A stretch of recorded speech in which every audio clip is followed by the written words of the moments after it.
You are listening to Something Rather Than Nothing. Creator and host, Ken Vellante. Editor and producer, Peter Bauer.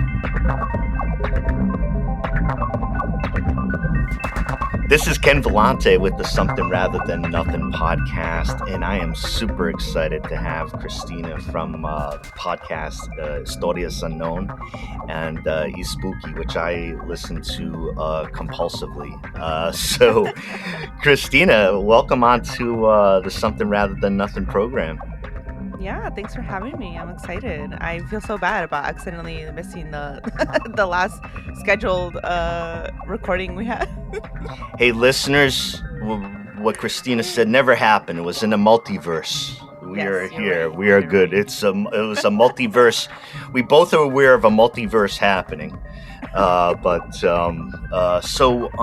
Cristina, just all right. So I love your stuff. I love your podcast stuff with the Historias Unknown. I love history, and I love the history of the people that people don't know. So for me, I just like click and listen, and I love it. When he's spooky, it's just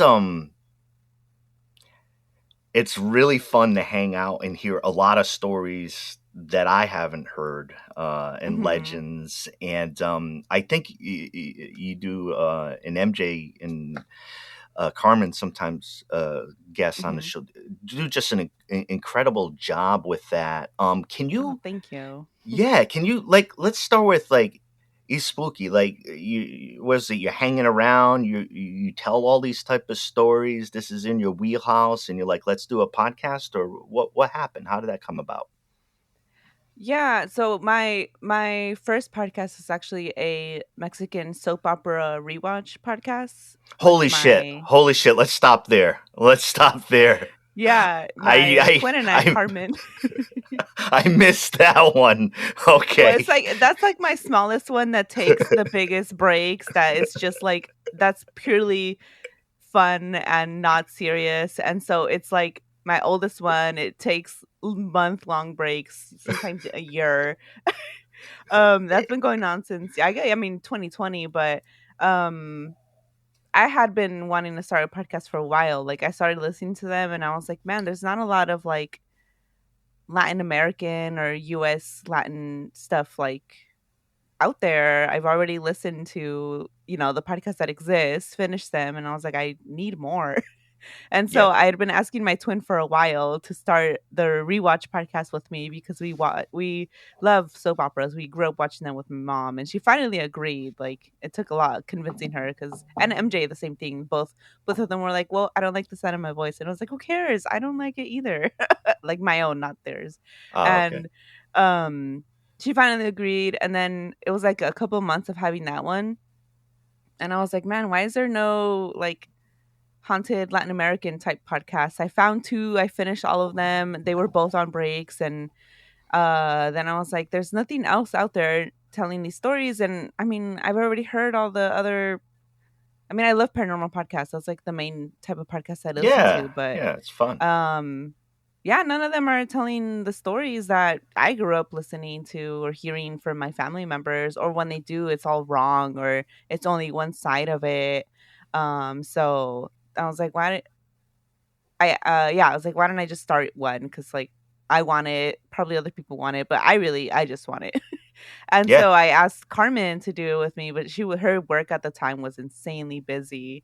And I work part-time, so I don't know. And I'm always looking for more to do because I have problems. And so it's never enough. It's all right. So. I get that point. Yeah, it's good.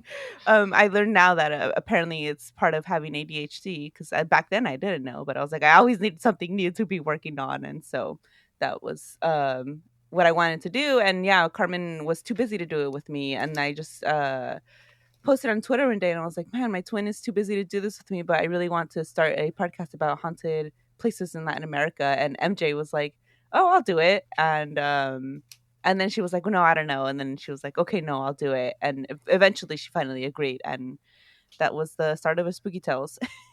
Yeah. And then Historias Unknown, my history one, that one.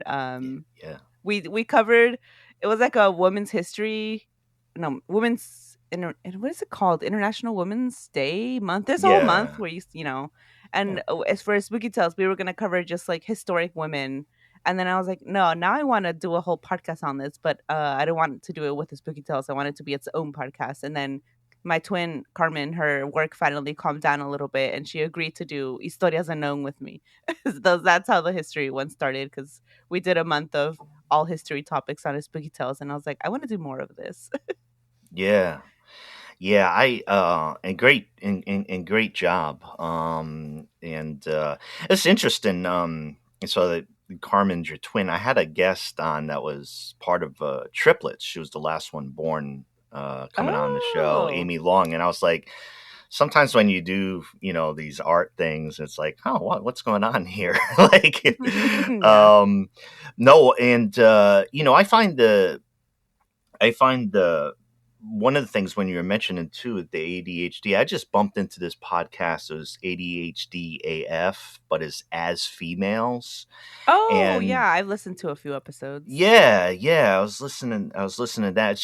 It's really interesting to kind of see, like, even with the root of you creating the shows that you wanted to, it's like that art thing where it's like, all right, shit, I'm gonna consume what I want to see, like if it's not there, or and Yeah, I bet if there was like a Venn diagram of like podcasters and people with ADHD, there's like a huge overlap. Cause yeah, I mean that's how I started. I was like, this idea just got stuck in my head, and I was like, I need to do it. And then I just needed more to do, and I was like, well, let me start another podcast and another one. well, thank you for doing all the podcasts. Yeah, and I see, even with the spooky, see on Patreon, and a lot of supporters. My guess, just in, like, seeing that, is just like, this is just content that, like, you tapped into. I want to see more of this. You got a good fan base there, don't you? Yeah, I think so. Sometimes I'm surprised, but at the same time I'm not, because like I said, if I had been searching for it, other people had.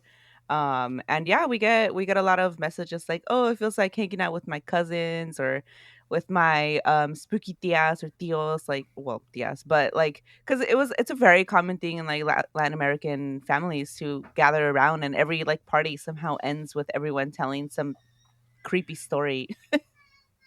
I need more of that. But I have your podcast, so I can just hang around there Yeah, I and don't even be have there for that the creepy anymore, because story. all my family's moved, like, spread across different places. Like, we all used to be in the Bay Area, and since then, like, now my family's moved to Texas. Other members have moved. I mean, I'm in Washington. My brother's here too now, but other families spread across California. Like, nobody's in the same place anymore. So yeah, it doesn't happen for me either anymore. So that was another reason to start Spooky Tales. Like, I just miss that feeling of like gathering with your family and sharing all these scary stories.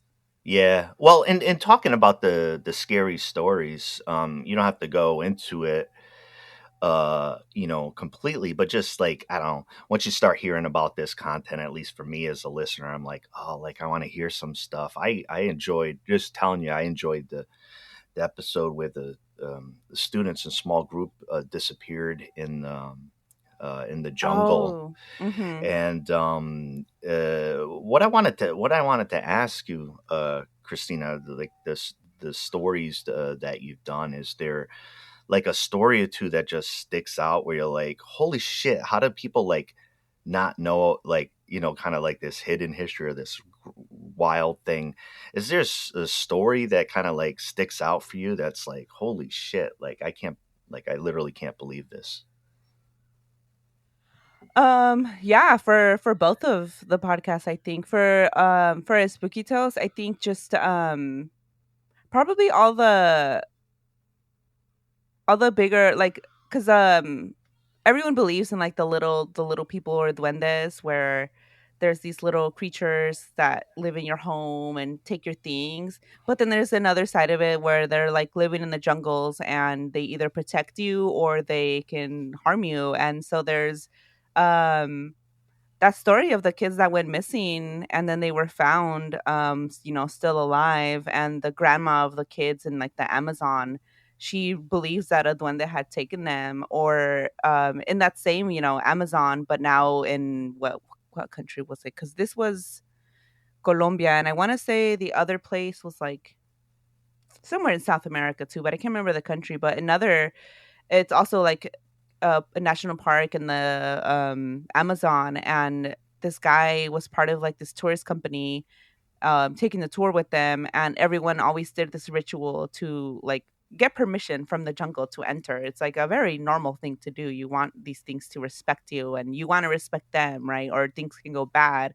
And he refused to participate in that ritual, and then Ah, he went missing for like, yeah. I think it was like a day, and he was found um not far away from the initial camp.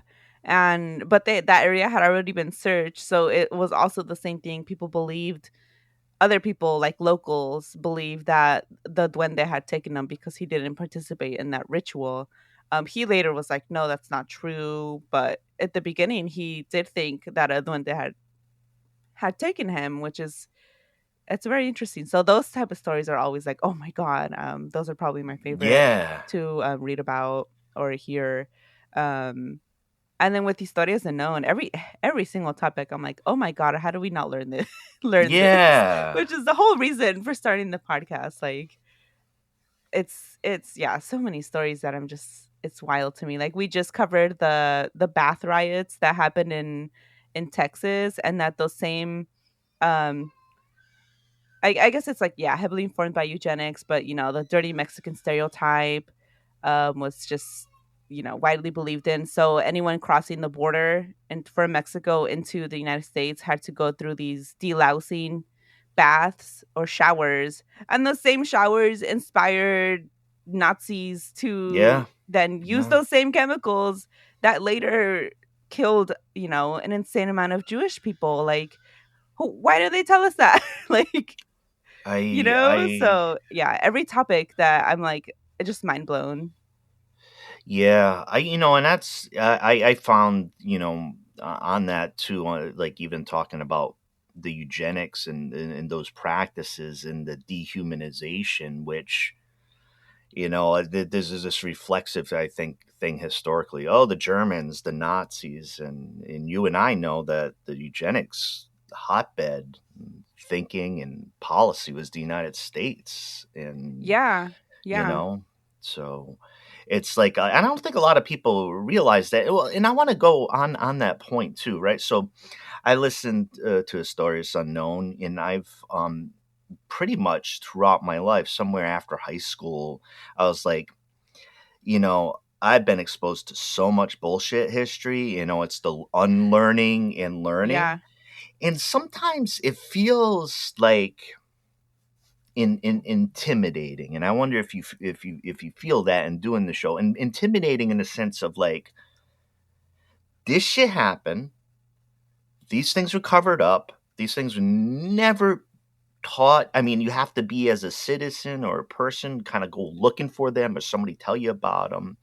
And so what you're doing is deeply important with that. How do you deal with the frustration of being like, yo, this, like, this happened, this is important? How do or you kind of, you're okay with that, and just people are people?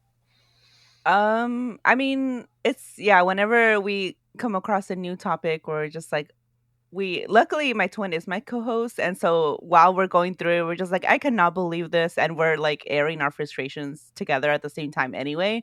So I think that helps. If I was doing it by myself, researching all this, and then talking about it by myself, I'd be so mad.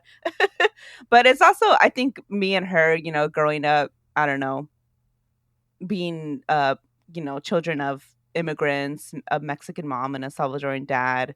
We both knew, like my dad in the Salvadoran Civil War. Like, we've been learning more about, or reading way more about that, because he would tell us a little bit here and there, but it's also, I don't know, very traumatizing. So he would only share like very tiny amounts. And so the more we read about that, we were like, oh my god, like, this is wild. um so I think, just, I don't know, the interest in learning more about our past or our history,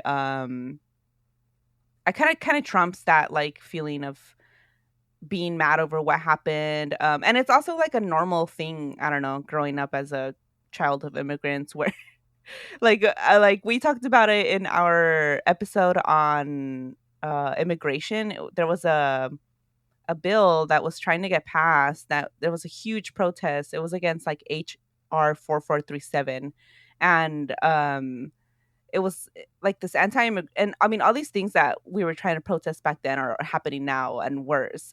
But back then, like, there was this fear of, like, I don't know, your parents always being deported. Like, we couldn't go to the flea market without being scared, like, oh my god, is there going to be a raid and our parents are going to get taken away.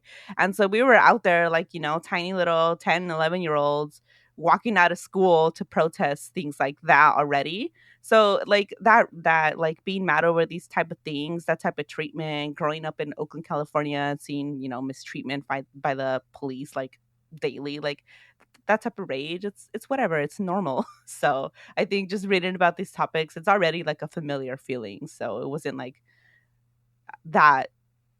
It was like a normal, like, Yeah. feeling, if that makes sense. Well, it does because I mean sometimes like I think there's like even in asking this like let me give you an example. Like in asking this question, I had a indigenous guest on, and I was like sort of like outraged because I went to the baseball game and I wanted more. I wanted more of the powwow and the indigenous because it was indigenous night up at the Mariners game or something. Mm-hmm. And she was like, is a friend of mine too, but she was like, no, we were totally down with everything we got and every single moment we had. And I was like, man, like I felt kind of silly and stupid with what I was saying. It was just normal. It's like what I was thinking. I was like, Yeah. fuck, because I'm a union guy and I protest and all that stuff, right? But it was such a learning moment because it was like, no, we had a beautiful time on the field. I'm That like, makes sense. Yeah. I'm like, shit. So it was a recalibration for me and clumsy, but a recalibration. Um, Yeah, so everybody talking with Cristina of Espooky and Historias Unknown. And I enjoy your podcast. I view them as what we do is like pieces of art and creation. Um, I know you have some interest in art, and you know, my question is for you is what is art, Christina? What do you think art is in trying to create something that's art? Oh man. I don't know. I guess something made by someone that is passionate about that thing, for people to not even, I mean, cuz you can make it and people don't have to look at it. So I was going to say for people to look at, but I think something that someone is interested in or passionate about that then takes form, I guess. A form, a shape, whether it be, a sculpture, a painting, or something you listen to. Yeah. Yeah, we got a hard answer from Christina. Thanks so much. What do you think? What do you think about the role of art? And I'm not going to assume anything here, right? So, like, I think for myself, if I make things, like in my head, it needs to be doing something or it fills a role. And one of the questions I ask lately is about the role of art right now and whether that's changed. And I just point to being like temperatures getting like crazy hot. Politics feel super strange. Worried about at least me, U.S. fascism, democracy type of stuff. Like all these things that are going on. And the question I ask is like for like art and art's role, has that changed recently, or is like art just arting and doing what it's supposed to do no matter what? Yeah, I mean, I think whenever you look throughout history, art has always been so important and will always be important. So I don't think the role of it has changed. Like, it's, how humans express themselves. And like, it's sad to see, I don't know, funding for art in schools lessen and decrease, like, because it's so important. Like, and it doesn't have to be, these fantastic art pieces and these drawings. Like I took dance all through growing up, and that was art. And and my brother and me and my twin and my mom, we used to break dance together. It was funny. But like that's art. Like, and so like these dance programs, these art programs, they're disappearing, and it's, I don't know, it's sad because it's important. People, it's not just about, I don't know, STEM, right? Like science, math, uh what is the other, whatever the other things. Engineering. Yeah, I don't know what they Yeah, stand for. those, I those, don't those are know. the classes that I saw that they existed, but I didn't take. Yeah. So. But there's such a focus on that now, and it's like, okay, but what about, art? It's still important. And like, as, I don't know, things get worse, or the state of like the world gets worse, people, it's a thing for people to throw themselves into and to create, and so yeah, it's important. Yeah. Well, part of the thing I in talking, there are a bunch of things you say that I stop and start thinking about. But I did hear breakdancing, and I'm a former breakdancer. Oh my god. Like seriously, like 84, 85 cardboard Okay, bomber so was my jacket. mom. Yeah, in Mexico, her and her cousin used Oh, to carry a cardboard and a little stereo with them, and just practice together. And so when my brother, and my sister, we were in high school / middle school, she would teach us what she knew, which was just like top rocking, really. And she knew a few like a little bit of footwork, but not a lot. And so then we would just watch YouTube videos and all dance together. And my brother got really good. Like he could spin on his head, and he could stand on his hands and just, damn. like do this. And all I could do was, what are they called when you just like hold the pose like on your hands? I can't remember the name anymore. Well, just kind of like popping and locking like this. Like I'm showing the Yeah, listeners are like, what are they doing? Yeah, What are they can't see it. doing on this None of it video? makes any sense. We're popping, listeners. We're popping and locking at you. We're trying to do. So that's how you get your breakdance, in combination of first generation plus add in the YouTube. There's no commitments here, but someday, somewhere, I believe something rather than nothing, Espooky, or maybe other podcasters may have to have a competition that the listeners really want, which is the breakdancing. Oh man, yeah, I would lose now. I'll do circle. it, but I'll lose. Shit, Cristina, I'm 51 and out of commission for a long time, so I didn't say we're bringing in. I'm gonna bring my brother. No. And I heard what your brother can do. I heard what your brother can do. Yeah, I'd like to see what your brother can do, but I don't think he's probably out of commission now too. Oh gosh, what's happening to them all? Our knees, the service we both served, but his knees were destroyed. Oh really? In the Marines, yeah. Yeah. So I don't. He might try it for a little bit though. It was fun. I miss dancing. Yeah. Well, I've had like.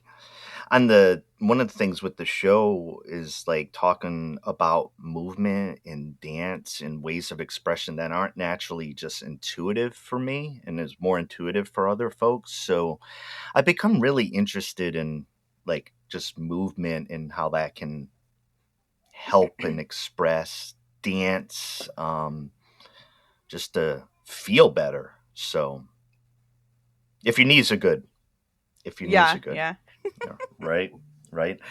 No, so the breakdancing really threw me off. Okay, so I'm a horror freak, Cristina. Like movies, like last night I watched Alien again. Space. Like each time. And another one I watched was The Town That Dreaded Sundown, which I had never seen. It was 77, Oh yeah, I don't know that 78. one. It was it was really good. Is the kind of like 70s sure horror, like the poster. Yeah. Quite a good movie. And so I just adore horror movies, and I'm in a like horror movie type mood. September, October. It is officially spooky season. It is, Cristina, just like open-ended. You freak out on some of this stuff. What do we need to see or read, or even if it's one of your own episodes, like what's the material right now in your head for Oh, spooky and horror stuff? Like tell us, please. I love people calling in and telling their own scary stories, like those Oh type of yeah. podcasts. Actually, there's one super old radio show. Yeah, there was this old. It's one of like the inspirations for Spooky Tales, except we don't have people calling in and tell their stories. But there's this old Mexican radio show called La Mano Peluda. And we've covered a few of the phone calls that people do on that show on Spooky Tales. But that is, yeah, people just calling in and telling their stories. And it's been going on, I think, since the 90s. And so it was one of the things that we've listened to like as kids, which which is probably and another thing we do as a family is go and watch horror movies like together, which is so random. Like we went when Dawn of the Dead came out, we went to go see it together. And like Texas Chainsaw Massacre, when the remake came out in the 2000s, we went to go see that together. That one was actually scary. I think it was like we were in middle school when it came out, something like that. And my brother like ran out. We pretended, yeah. It was my sister and I pretended that we were in like as scared, but we were like, a good thing he was scared because we were also scared and wanted to leave. That one was a mistake on my parents, I think, but like Chucky and all those movies, like we just grew up watching. So yeah, I love horror. But one of the podcasts I've been listening to, which I've been meaning to listen to for the longest time and I never had, is Jim Harrell's Campfire Stories. So people call in and like tell them their scary stories. Cool. That has been a really fun listen. I also started story editing for a podcast called what's it called? True Scary Story. People are calling in and telling their stories. That's a really fun one to listen to. Even before I started like doing the editing, I would listen to that one too. Because yeah, it's just people calling in and telling just their calling stories. Some of them are so scary. I'm trying to remember one of the ones. I have to look at which one it was for him that was like so creepy that I'm like, oh, start with that one. Let me see. Hold on. Well, it's something too about even just the format with kind of like that raw like story of somebody just hearing somebody's voice, and sometimes that the voice is freaked like nothing out, like it. Okay, so on True Scary Story, The Witch, that's a really good one. Behind the Rocking Chair, another really good one. But yeah, I love True Scary Stories, another good one that people are just telling their own stories. And then what was the other one? Oh my god, what is the name? I never remember names. Otherworld. That's what it is. Otherworld is so good. From Otherworld, Kareem and the Jinn. It's episode 6. That's a creepy episode. But yeah, Otherworld is another really good one that I like a lot. And then movies. I mean, there's so many movies that I like. Lately though, the last like really like to me creepy horror movie that I watched, it's on Shudder. It's called Aterrados. It's in Spanish, but you can put, the English subtitles on it. Like I've never seen a horror movie just start off like within the first 5 minutes, it was wild, and I was like, "Oh my god, what a fast start!" I think it's called Terrified. If you look it up in English, I'm pretty sure. Okay, But I'm gonna check that out. It's Aterrados. My just about one of my favorite horror movies is it's set in Spain.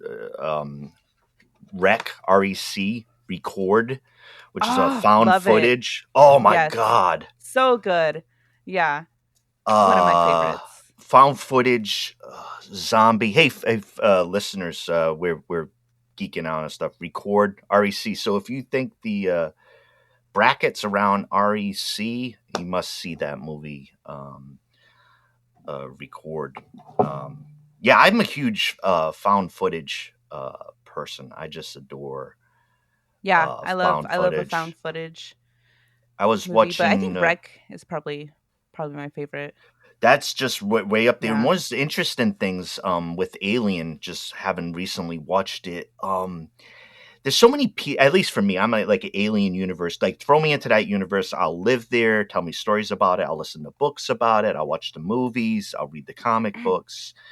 But what was so cool about that original movie was little pieces I didn't realize, such as like the use of found footage, that it was just like this raw video when the some of the crew went out onto the planet, and it's just like this raw, almost closed caption, like this caption TV like footage, like the and I'm CCTV or whatever. yeah, Yeah. and I'm like, this is even messing with like all these different conventions. Such I don't, I had a thrill just like seeing that little piece in there with it. I not to go back again. I did it with the breakdancing, but the telenovelas. Oh yeah.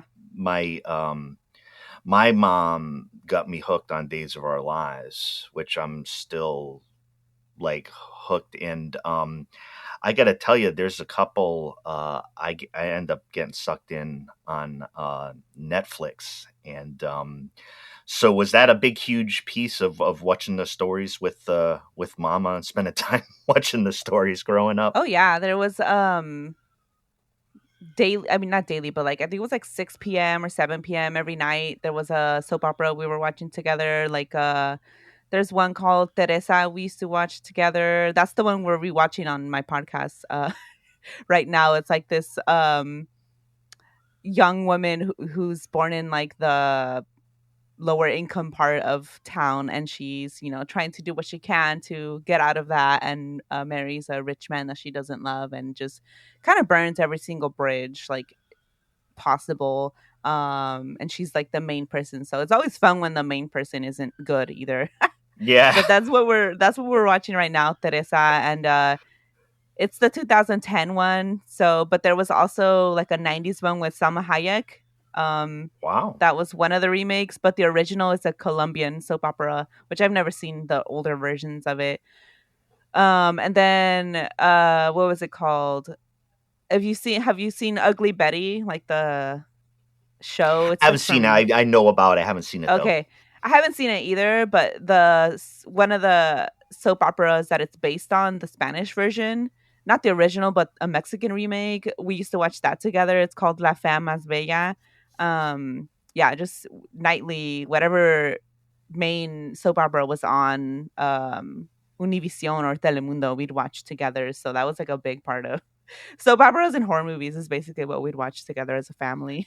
I you know, that's been a recipe for me with my time as well. And hey, results must be okay for both of us. That's all I'll say. They must be Right? They're all right. We're like, I mean, we're doing a show and everything, Yeah. and like, you know, it's legit. All right. I got one super big philosophical question as well. I was asking about the what is art, and this is the something rather than nothing question is, why is there something rather than nothing? Why is there something rather than nothing? Yeah. Like Oh, why? I don't know. Like why at all? Why at all? Cause I think like nothing is boring. I don't know. There needs to be something, or I would die. Yeah. I physically cannot be bored. It's painful. So yeah. I like the I ask the question a lot, and it's like I like to think about it in the format of you know, with creators and like creating things. Like I think it's so fun and so thrilling to enjoy somebody else's art and what they create, like what you create, and listen to your shows, and like, I don't know, it's just a vibe that I really enjoy. And then talk about like putting this out in what podcasts are. I've gotten really into podcasts, and I wasn't I've done the show for 4 years, but I didn't start from a trajectory of being like, I love this shit so much, I want to do it. That wasn't That's what I me. did. Yeah, okay. For me, I liked certain podcasts, and there certainly didn't seem to be as many or a lot of things that pulled me in, or hadn't found them yet. But I was so intrigued by and attracted to how you could make something and really put it out there as like a legit thing, like doing it and spending the time. And Yeah. for me, for my head, for the honor and excitement of being able to talk to creators. And yes, the questions are the same, but being like to find out. So that was my main drive, and I've gotten more into podcasts, and it's a good time to be into podcasts right now because you and I I know think that so. There's so many good things out there. Yeah.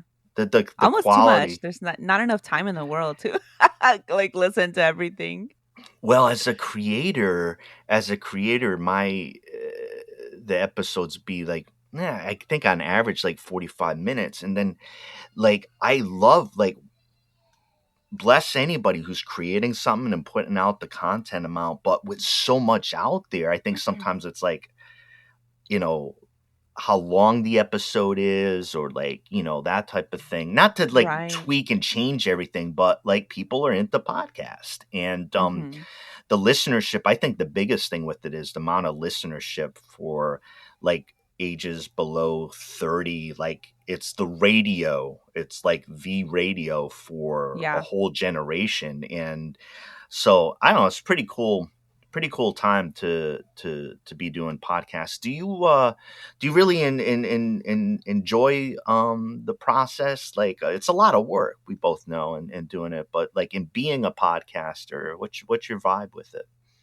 Oh yeah, I love it. I love it. Taking, something that is like you found interesting, putting it into like a format people can listen to, then polishing that thing people are gonna listen to, and then putting it out there. I love it. Um, yeah, and then I mean, there's a lot of people that like I don't know hate parts of it. I don't like the marketing or like part of it. Social media. Sometimes I love it. Sometimes I get so sick of it. But like the writing it, recording it, editing it, all that part, I'm like, yes, I love it. You did, but even with the merchandise with the spooky, lovely merchandise, lovely beanies, and Oh yeah, so so comfy. I mean, yeah, some really cool stuff. And folks, I like I had mentioned Patreon for you spooky. A lot of cool content. They uh they say your name. I always hear my name Ken in there, so it's really Mm-hmm, sweet. mm-hmm, yeah, on Really the sweet. shout out. It's, look, I'm a simple person. I hear that, I get excited. That's the Yeah, way I no, we all of our listeners that are patron members, they love the shout outs. I'm like, wow, I didn't know people. I guess it's fun to listen to your name. We have a couple listeners that their kids also listen, so they're like, "Can you also say the kid's name?" And I'm like, "Yeah, we'll throw it in there." Or can you say their name instead of mine? And so that's always fun. I like where mine fits in. It's like sometimes it's always like there's like a nice list of Teresa, Guillermo, A and a bunch few of other names, and then Spanish, yeah, it's names like in Spanish. Ken. It's like ah, Ken. Oh man, I yeah. love that. I love that piece. Christina, tell us where like tell listeners where to find the show, whether to find what you do. Tell folks about that. Yeah, so Spooky Tales, you can find it. I mean, if you just Google Spooky Tales, it'll be like the first thing that pops up. But it's spooky with an E in front of it, Spooky Tales. And then yeah, in any podcast app, TikTok. I mean, yeah, if you just Google it, it'll come up our website, and there's links to social media, any podcast app that you want to find us on. Sometimes YouTube, I will post, not all the time because that's more work. um, and then Historias Unknown, it's the Spanish word for stories. So Historias, which is also the Spanish word for history, which is why it's another like fun name. So Historias and then unknown.com, you can find us there. Or if you just type in Historias Unknown at any podcast app as well as Instagram. And then if you happen to like Mexican soap operas and then just like a recap of the whole episode, that is Novelas con Cafecito, again in any podcast app. And then me, I guess like Twitter is probably the main place that I personally am on, although it's like dying and I'm like I don't really like it anymore. But I don't know, yeah. So that is I underscore am underscore Christy. I guess it's not even Twitter anymore. It's like X now. I Yes. Yes. Yeah, whatever. Well, on another topic. No, it's great to hear all the places that we can find you, listeners. Like, totally check out Christina, MJ, and it's Christina and Carmen on the Historias, and Hmm. but various combinations, and really just love the stuff that you do. As you know, like I was telling you, I get a thrill talking about the stuff, and just like I'm on the vibe of like loving those type of stories, but even on the deeply important stories unknown, like for me, when I listen to, one of my feelings that I have is that to not know some or all of the things that you say is kind of unacceptable. Like that there's Mm-hmm. some sort of duty, like I feel, to come in contact with what actually went down. I don't think it's such a radical like idea. I don't know. I'm just processing here. It's like what occurred, who did what was the story, and why did it, like, Yeah. and just handle that. But Yeah, that is, yeah, I don't think there's a lot of podcasts talking about all these stories that like have to do with Latin America or Latin Americans in the United States. Like, so I don't know. It's like it's a sometimes depressing podcast to do, but sometimes some of the stories are also so inspiring. But it's also, I don't know. Yeah, it feels important. Like one of our listeners sent us a message. We talked about El Ponce massacre. That it's a massacre that happened in Puerto Rico in the town of Ponce. Of course, brought on by Americans. An American governor was, because this is the time where, yeah, all elected officials in Puerto Rico were American. They were not Puerto Rican, and there was an interest to keep sugar companies uh, their profit up, and the more that happened, the more local actual Puerto Ricans, were the spread of like lower middle class and lower class was getting bigger. The white, Americans were getting more rich, and so there was like I forget because I haven't read about it in a while, but I think it was like the Puerto Rican National something was their name, but it was like a movement, like think Black Panthers, but in Puerto Rico. Um, it was like their movement that was growing, and to quell that, they ordered the massacre of like, oh my god, it was like 20 something people, and it was like the American governor of the time ordered this massacre, and the Puerto Rican police employed, paid for by the United States, enacted this massacre. So things like that, I'm like, I had no idea happened. And a listener reached out to us after listening to the episode, sent us a message, a voice message, and she was like, my grandfather was there, and he escaped the gunfire, and she was like crying, like, I've never heard anyone talk about this, and it just means so oh, much to know that there's people out there sharing our stories. And I was just like, oh my god, now I'm crying. So the when you like, even if our listenership is not huge, like getting messages like that, it's like, you're doing something important. oh, absolutely, and it's so great to hear, and but part of it, as I was mentioning too, is to, like, in doing the work, and doing uh this important work, it's really important to kind of reflect on like somebody telling you that, because it doesn't happen any other way except for what you've done to prompt it, tell the story, and somebody's like, hey, I only heard it from this person, or I didn't hear any of those details. Like, you just feel like at least somebody's out there, like, having like understanding like what went down, and that's Hmm. really important. So nice job, Christina. Thank you. Thank you. Yeah. And we always put our sources in the show notes in case people want to read more. Because there's like every episode is just honestly like an introductory to Yeah. whatever happened. Like there's always more information. So we put it out there. Sometimes we'll read like a whole book for an episode, which is why we switched to every other week for now, because it's a lot of research. And like, So we put out a 3-part episode on El Salvador and the current quote unquote president of El Salvador, and it's like we'll get messages like, "Oh, you're so biased," or "This is like a bias," and it's like, yeah, we both are like leftists. Like, there's no doubt about that in my mind, but Mhm.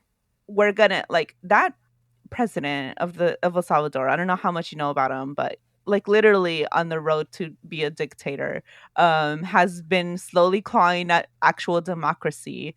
And so we did a 3-parter, and the first one is like the history of Bukele, where Carmen is just sharing all the like fraud and terrible things he did before he became president. And that's our most listened to episode, because I think people love him. I don't know why people love him, but I think people were expecting to find like a good quote unquote good episode on him, and then we got like bombarded with 1-star Oh reviews. yeah. But it doesn't matter, because if one person listens to it and says, "Oh my god, I didn't know he did all that," that's enough. That's enough for us, because I don't know what his end goal is, but like it's important to. And so we'll occasionally do updates on what he's up to in El Salvador and like what's really happening, because yeah, I mean, people are treating him like this, I don't know, good president, and it's bad. So yeah, well, episodes like that, yeah, it all takes a lot of research, but it's all important to, I mean, yeah, if even just one person listens to it and like changes their mind about like one thing, that's enough for me. Yeah. I've worked in the labor movement for quite some time, and like the stories sometimes that can be inspiring within labor can be helpful for people here. I think those are more reported. I even remember what prompted me telling me is like a good friend of mine, for quite some time. His parents moved to Chile around Mm. Pinochet time, Oh. and they were just Anglo Americans, academics, intellectuals actually, and so he was there. He was like his first language was Spanish. He was young enough where Hmm. and then, but he told me this story that I like. It just haunted me, like the detail of it. And he was walking uh, with his parents, and there was a sign outside the estadio, soccer stadium, and it said something like "free bicicletas," right? Free bicycles. And he starts to run towards it, and his parents book it after him and pull him back. Like the sign was there to attract people in. It was basically like uh, a shooting rounds inside, a Yeah. massacre. Yep. And like I remember, like like he was telling me the story. I'm like, what the fuck are you telling me? Like Yeah. what? Yeah. Like what? Like, and I just I was just remember being so like, okay, I understand that that can happen, but I was like, the peril even for him, just like walking by, hey, I want to go see the bicycle. I'm like, this is Yep. so insidious. Like for me, there's some sort of evil or insidious or It's badness to terrible. it. And Like, then yeah, to think that now there's like right wingers wearing shirts that it say Pinochet was right. It's like, come on, what is wrong with all of you? And then the more you look into these type of dictators that were doing these horrible things, they were all backed by who? The United States.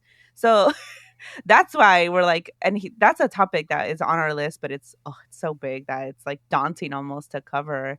yeah, But yeah. That I what's mean, same it's thing in yeah. Argentina. I forget the actual dictator's like name, but they used to do these things called well, no, there's this whole group of people that disappeared, and they're known as the disappeared, and it's because the government was rounding up anyone who opposed them or even said like anything labor unions, things like that, rounding them up, putting them in a plane and pushing them out into the sea. And like that dictator once was like, you'll never find, they're not alive, they're not there, they're just disappeared, is what he said.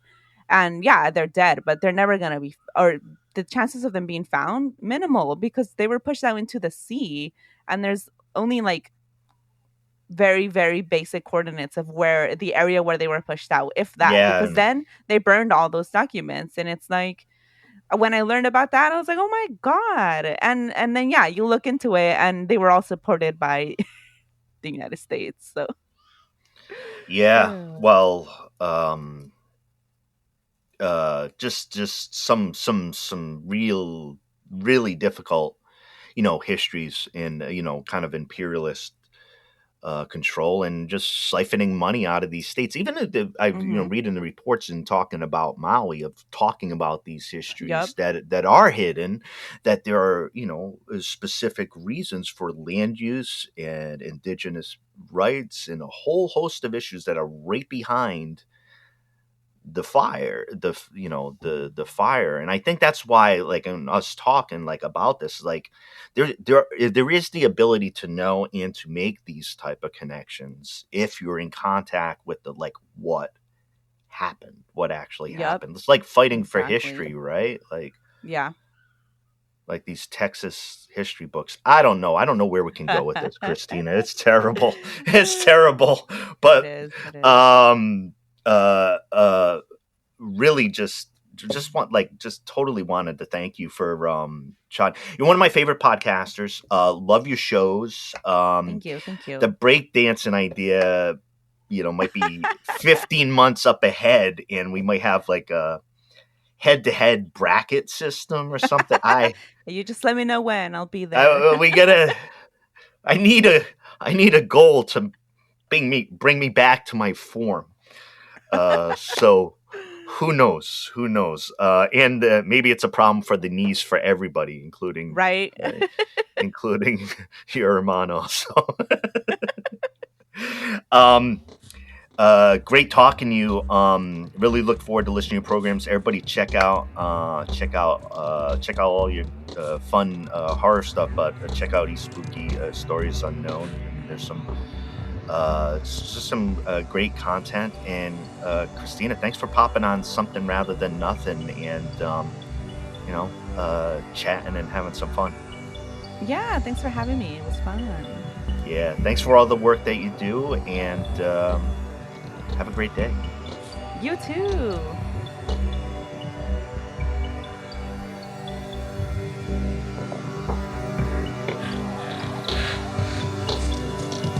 This is Something Rather Than Nothing.